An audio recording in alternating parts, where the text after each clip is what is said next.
राज्याचे लाडके उपमुख्यमंत्री देवेंद्र फडणवीस यांनी राज्यातील काही शेतकऱ्यांसोबत आभासी पद्धतीने सुसंवाद साधला।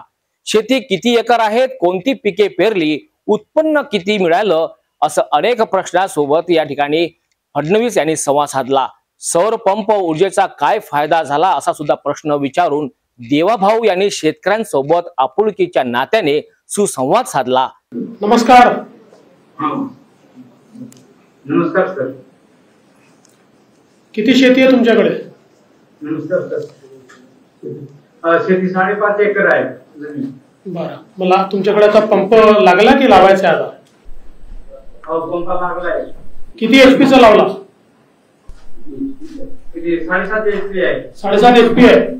आधी काय करायचे? आधी कसा आधी पंप नव्हता की काय होतं? आधी पाण्याचा वापर कसा करायचा? अगोदर डिझेल पंप वापरत होतो। बरं, किती पैसे भरावे लागले तुम्हाला पंपा करता? डिझेल पंप नाही, आता पैसे किती भरले हा पंप लावण्याकरता? 7,500 आणि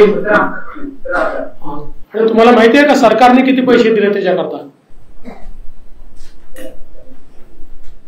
पंपाला सरकारने किती लागले आहे? त्याला सांगता येणार किती पैसे घेतले? 1,55,000। 2.25 लाख रुपये दिले आपण। 7.5 HP आहे ना सरकारच्या वतीने। 2.25 लाख।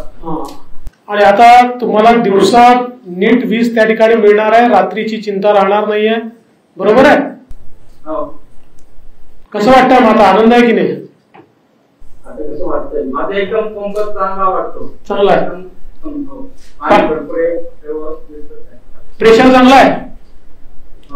काय पीक काय घेणार आहे? पीक आता सध्या भात करतो आणि भाजीपाला करतो। दोडका, भोपळा हे लावलेलं आहे सध्या। भाजीपाला कुठल्या मार्केटला देतो? नाशिकचं। चला, तुम्हाला शुभेच्छा खूप।